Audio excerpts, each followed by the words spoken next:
Looking to add a zesty flair to your deviled eggs? Howard shows us how to make a bacon and cheddar version in the Mr. Food Test Kitchen. Summer potluck parties means lots of friends and family, fun in the sun, and the part that everyone looks forward to the most, lots of good food.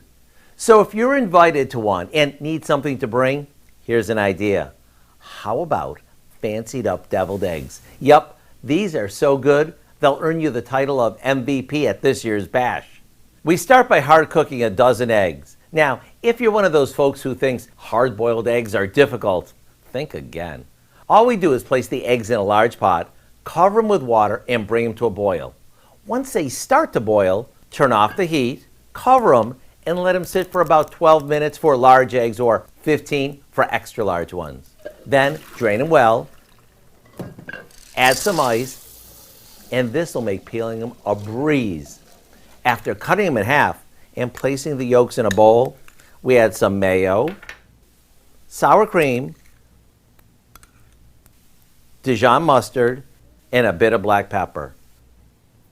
After it's mixed, we add some crumbled bacon, shredded cheddar, and a bit of chives.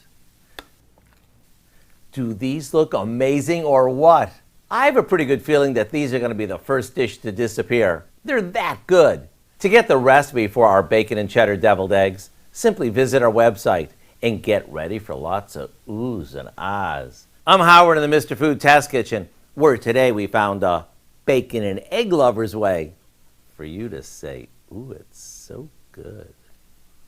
It does look good. You can find this recipe along with a lot more good food from the Mr. Food Test Kitchen online. Just go to our website at KOAMnewsnow.com. Here's a look at our 4-state market prices.